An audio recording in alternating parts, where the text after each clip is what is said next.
सर्वविस्वन्यस्तपादपद्मायते वामहस्तालोलवेदशास्त्रायते ज्ञानसूर्यायते दत्तरूपायते श्रीवेणुगोपालकृष्णाय वन्दनं श्रीवेणुगोपालकृष्णाय वन्दनं శ్రీవేణుగోపాలకృష్ణాయ వందనం.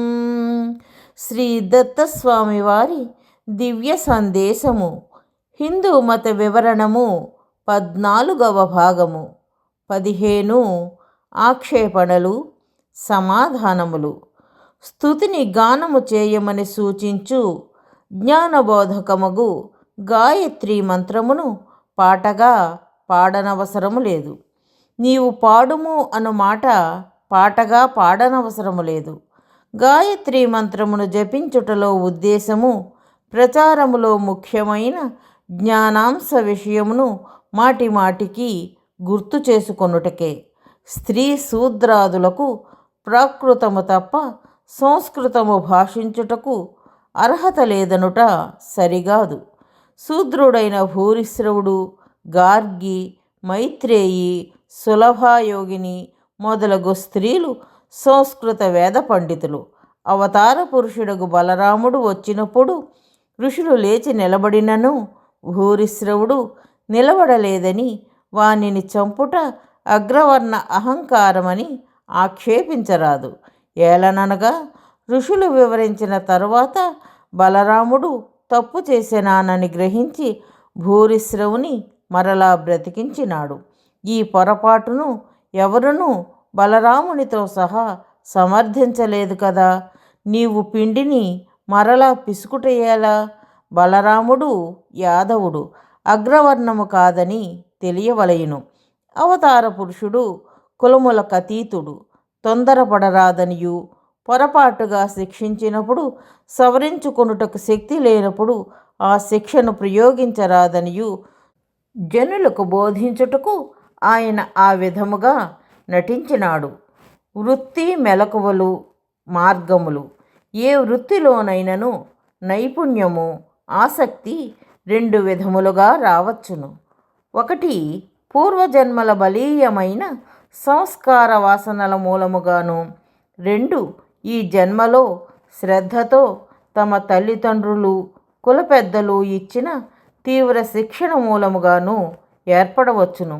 ఈ 2 కారణములు కాక 3వ కారణముగా జీన్ సిద్ధాంతము ప్రకారముగా సంస్కారము రావచ్చునని చెప్పరాదు.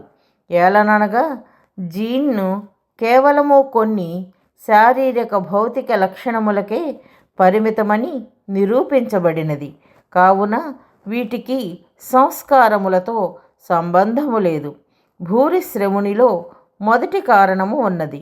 2వ కారణముగా కులవృత్తిలోనూ తీవ్ర శిక్షణ చేత ఆ వృత్తిని తరతరములుగా సాగించినప్పుడు నీవు దీనిని అపార్థము చేసుకొని అసలు మూల వ్యవస్థయే ఇట్టి నియమములను ఏర్పాటు చేసినదని వ్యవస్థాపకులను నిందించరాదు.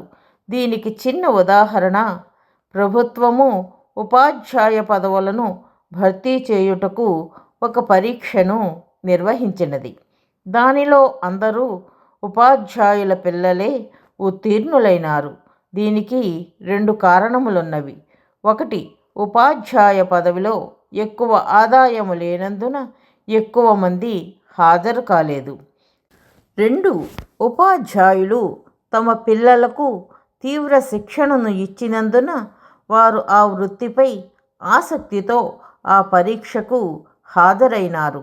ఈ అంశములను గమనించి విచారించక ప్రభుత్వమే ఉపాధ్యాయుల పిల్లలకే ఈ పరీక్షను పెట్టినది అని అపార్థముతో నిందించుట అన్యాయం కదా. సత్యమును తెలుసుకొనుటకు ఓర్పు మరియు విశ్లేషణ ఎంతో అవసరము. సూచన: ఆధ్యాత్మిక జ్ఞాన ప్రచారము చేయడము భగవంతుడికి అమితమైన ఆనందాన్ని కలిగిస్తుందని శ్రీకృష్ణ పరమాత్మ శ్రీమద్ భగవద్గీతలో చెప్పియున్నారు. అందుకే జ్ఞానయజ్ఞేన తేనాహం అని గీతలో అన్నారు. మనకు ఆధ్యాత్మిక జ్ఞానము శాశ్వతమైన సంతోషాన్ని కలిగించటమే కాక ప్రపంచంలో శాశ్వతమైన శాంతిని కూడా నెలకొల్పుతుంది. కాబట్టి శ్రీదత్త భగవానుని అపూర్వమైన ఈ ఆధ్యాత్మిక జ్ఞాన ప్రచారములో భాగస్వాములై ఆ భగవంతుని పరిపూర్ణమైన అనుగ్రహాన్ని పొందగలరు. జై దత్తస్వామి.